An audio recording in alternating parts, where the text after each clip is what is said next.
কি বড় তেলাপিয়া।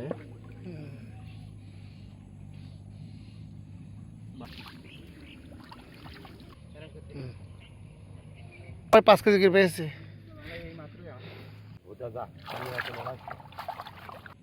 লোকজন জানাজানি হয়ে গেলে আবার মনে করেন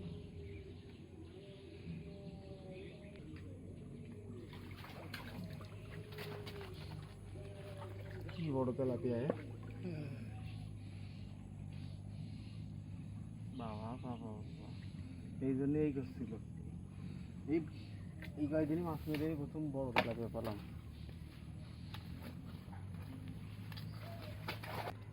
যা বাড়া এটা চলে গিয়েছে, চলে গেছে না?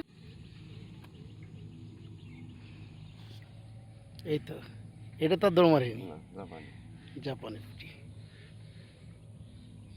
চাচা এবার হাসি দিচ্ছে, মাছ হয়েছে।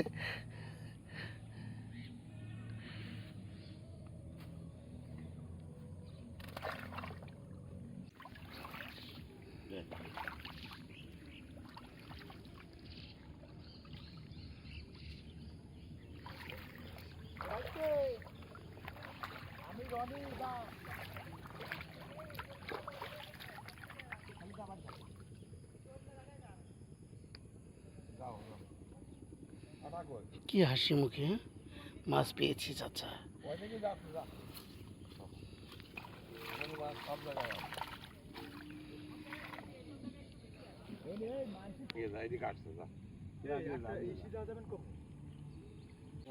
ওরা পাচ্ছে,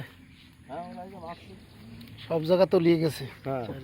মাছ তো হবেই, এই সব জায়গা চলে গেছে। তুমি এই জায়গাটা তুমি জানি ধান ক্ষেতের চারপাশেই বাতিগ্রস্ত মানুষ মাছ ধরছে। নারী থেকে পুরুষ, শিশু থেকে বালক। এই যে আপনাদেরকে দেখাই, এটা মূলত একটা শুকনো ডাঙা ধান ক্ষেত। এখন জলবদ্ধতার কারণে এই মাছগুলো সাধারণত বিভিন্ন পুকুর জলাশয় থেকে ভেসে আসছে।